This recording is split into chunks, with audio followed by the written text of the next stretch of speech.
ಅಸ್ಸಾಂ ಮುಖ್ಯಮಂತ್ರಿ ಹಿಮಂತ ಬಿಸ್ವ ಶರ್ಮಾ ಅವರ ಪತ್ನಿ ರಿಂಕಿ ಭುಯಾನ್ ವಿರುದ್ಧ ಪಾಸ್ಪೋರ್ಟ್ ವಂಚನೆ ಆರೋಪ ಮಾಡಿದ ಬೆನ್ನಲ್ಲೇ ಕಾಂಗ್ರೆಸ್ ನಾಯಕ ಪವನ್ ಖೇರಾ ದೆಹಲಿ ನಿವಾಸಕ್ಕೆ ಅಸ್ಸಾಂ ಪೊಲೀಸರು ಬಂದಿದ್ದಾರೆ. ಪಾಸ್ಪೋರ್ಟ್ ವಂಚನೆ ಬಗ್ಗೆ ಆರೋಪ ಮಾಡಿದ್ದಕ್ಕಾಗಿ ಖೇರಾ ವಿರುದ್ಧ ಎಫ್ಐಆರ್ ದಾಖಲಿಸಿದ ಒಂದು ದಿನದ ನಂತರ ಅವರ ನಿವಾಸಕ್ಕೆ ಅಸ್ಸಾಂ ಪೊಲೀಸರು ಭೇಟಿ ನೀಡಿದ್ದಾರೆ. ಮೊದಲು ದೆಹಲಿಯಲ್ಲಿ ಮತ್ತು ನಂತರ ಗುವಾಹಟಿಯಲ್ಲಿ ಪತ್ರಿಕಾಗೋಷ್ಠಿಗಳನ್ನು ನಡೆಸಿದ್ದ ಪವನ್ ಖೇರಾ ಅಸ್ಸಾಂ ಮುಖ್ಯಮಂತ್ರಿ ಹಿಮಂತ ಬಿಸ್ವ ಶರ್ಮಾ ಅವರ ಪತ್ನಿ ಮತ್ತು ಅವರ ಇಡೀ ಕುಟುಂಬದ ಮೇಲೆ ವ್ಯಾಪಕ ಭ್ರಷ್ಟಾಚಾರದ ಆರೋಪ ಹೊರಿಸಿದ್ರು. ಅವರ ಪತ್ನಿ 3 ವಿಭಿನ್ನ ದೇಶಗಳ ಪಾಸ್ಪೋರ್ಟ್ಗಳನ್ನು ಹೊಂದಿದ್ದಾರೆ. ಅವುಗಳಲ್ಲಿ 2 ಮುಸ್ಲಿಂ ದೇಶಗಳಾಗಿವೆ ಅಂತ ಅವರು ಆರೋಪಿಸಿದ್ರು. ಅವರು ದುಬೈನಲ್ಲಿ ದೊಡ್ಡ ಆಸ್ತಿಗಳನ್ನ ಮತ್ತು ಅಮೆರಿಕದಲ್ಲಿ 52,000 ಕೋಟಿ ರೂಪಾಯಿ ಮೌಲ್ಯದ ಕಂಪನಿಯನ್ನ ಹೊಂದಿದ್ದಾರೆ ಅಂತ ಆರೋಪಿಸಿದ್ರು.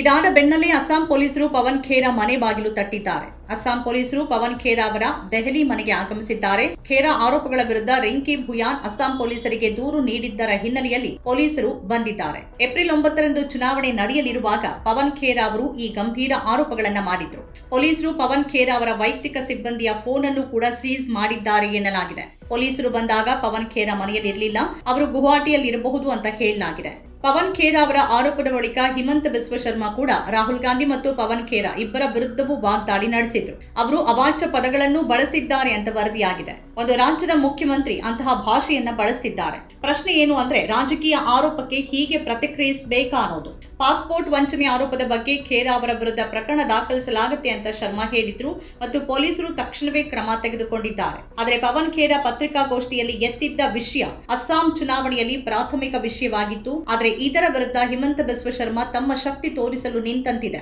ಪವನ್ ಖೇರಾ ಮಾತ್ರವಲ್ಲ, ಇಡೀ ಕಾಂಗ್ರೆಸ್ ಪಕ್ಷ ಶರ್ಮಾ ಅವರನ್ನ ಗುರಿಯಾಗಿಸಿಕೊಂಡಿದೆ. ಹಿಂದೂ ಮುಸ್ಲಿಂ ಕಾರ್ಯಸೂಚಿಯ ಮೇಲೆ ಅಸ್ಸಾಂ ಚುನಾವಣೆಯಲ್ಲಿ ಸ್ಪರ್ಧಿಸುತ್ತಿರುವ ಬಿಜೆಪಿ ತನ್ನ ಗೆಲುವನ್ನ ಖಚಿತಪಡಿಸುವ ಸಂಪೂರ್ಣ ಜವಾಬ್ದಾರಿಯನ್ನ ಶರ್ಮಾ ಹೆಗಲಿಗೆ ಹಾಕಿದೆ ಮತ್ತು ಬಿಜೆಪಿ ಚುನಾವಣೆಯಲ್ಲಿ ಗೆದ್ರೆ ಅವರ ಸರ್ಕಾರ ರಚನೆ ಆಗುತ್ತೆ ಅನ್ನೋದ್ರಲ್ಲಿ ಯಾವುದೇ ಸಂದೇಹ ಇಲ್ಲ.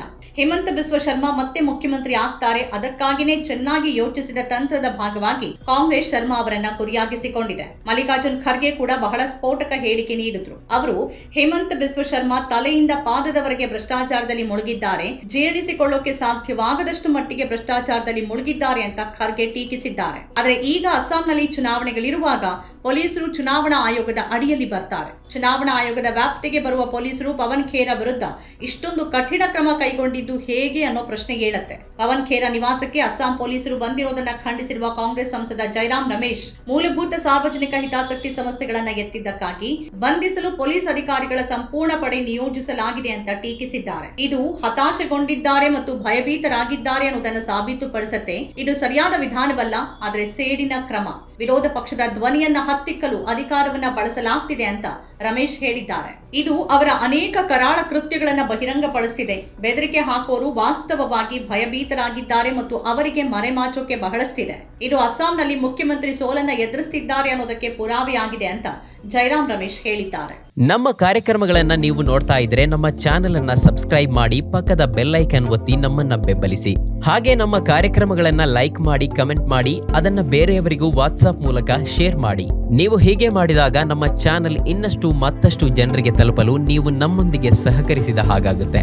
ಇದು ನೀವು ಯಾವುದೇ ಖರ್ಚಿಲ್ಲದೆ ಕೆಲವೇ ಸೆಕೆಂಡುಗಳಲ್ಲಿ ನೀಡಬಹುದಾದ ಸಹಕಾರ. ಧನ್ಯವಾದಗಳು.